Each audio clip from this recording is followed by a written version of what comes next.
Bom dia! Está na hora de termos 5 minutos com Deus e que a paz do Senhor, que excede todo entendimento, esteja sobre a sua vida, sua casa, sua família e que essa mesma paz seja o árbitro do Senhor no seu coração para a realização dos seus sonhos, planos e projetos. Amém? Olha, cada um de nós é responsável por nós mesmos e nós não devemos comparar a nossa vida com a vida do outro.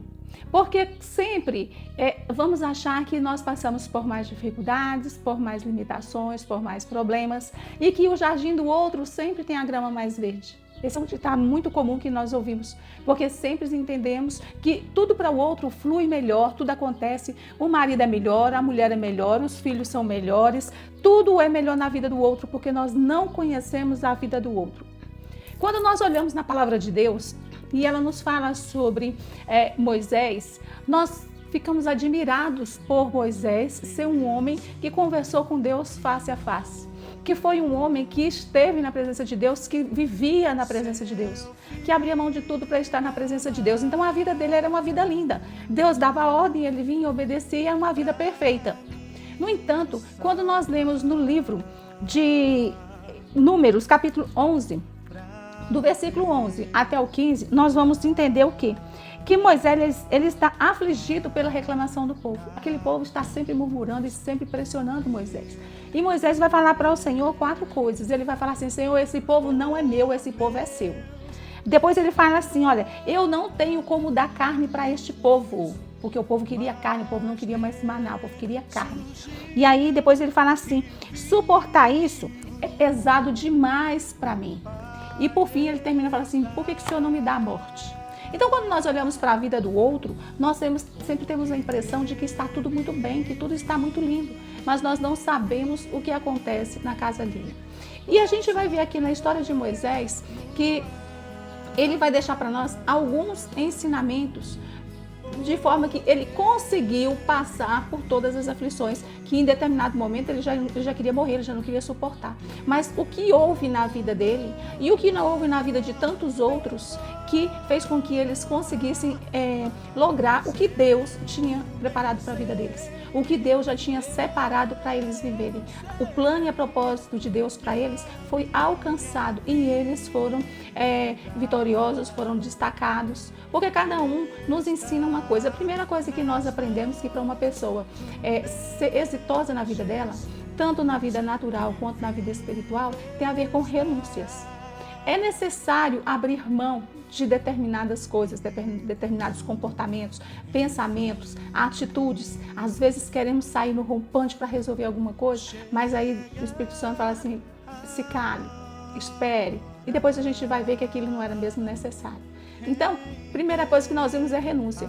E nós vimos aqui que alguns exemplos. Eliseu, quando Elias chamou Eliseu ele falou assim: olha, eu vou despedir dos meus pais e já volto. E Elias falou assim: olha, você já sabe o que você recebeu, você já sabe o manto que eu coloquei em você. Então o problema é seu agora, se você vai perder tempo ou não.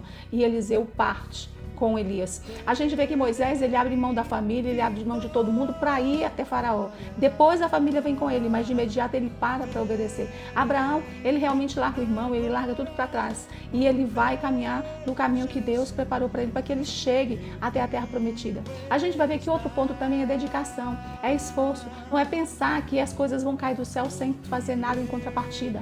Deus pediu a Noé que Noé construísse uma arca. Noé nunca tinha visto chuva, Noé, ele teve que fazer uma arca imensa, porque ele não fez um bote, ele fez uma arca imensa para uma coisa que ele não sabia nem o que significaria, e ele construiu aquela arca. E aquele homem, ele não salvou só uns animais, ele salvou a família dele, ele salvou a criação de Deus. Então, ele houve dedicação, e nós precisamos dedicar a nossa casa, a nossa vida, precisamos renunciar coisas pela nossa casa, pela nossa vida, pelo nosso relacionamento com Deus. Precisamos ter paciência. Paciência nós vemos com Jó, quando a mulher dele manda ele largar, abandonar Deus, amaldiçoar Deus e morrer. Mas se você fala como louca, Se ele nos deu o que é bom, por que não vamos aceitar o que é difícil, o que é ruim? Ele teve paciência com aquela mulher. Na Bíblia não fala que ele abandonou, não fala que ele simplesmente falou para ela: você não sabe o que pensa, que fala, você está totalmente destemperada. E nós precisamos de ter paciência com as pessoas, porque nem todas as pessoas conseguem ver ou entender determinados processos pelos quais nós passamos. Nós vemos também, Moisés teve paciência com Arão e com Miriam, quando eles começaram a falar dele, ele foi paciente, ele ainda clamou. E nós vemos o maior exemplo de paciência conosco é Cristo Jesus. Jesus, ele nos mostrou como ser pacientes, como ser tolerantes com o próximo.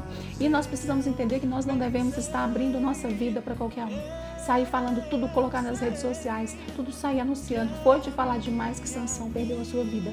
E nós não podemos falar demais. Precisamos ter cuidado. Moisés, quando ele estava desesperado, ele procurou a Deus para falar com Deus. Elias falou com Deus. A gente vê que Davi falou com Deus, rei Ezequias falou com Deus. Todos eles procuraram a Deus para poder se expressar quando chegou naquele momento em que estava tudo complicado e eles não viam mais nenhum tipo de saída, porque Deus pode. E nem sempre é fácil. Nem sempre é fácil, mas o Senhor, Ele conhece os nossos limites, Ele não dá nada a nós que nós não possamos suportar, amém? Essa é a minha mensagem para você hoje. Creia que o Senhor vai fazer o sobrenatural na sua vida, sim. Que Deus te abençoe, que Deus sobre ti levante o seu rosto e te dê a paz. Faça como esses homens, procure o Senhor.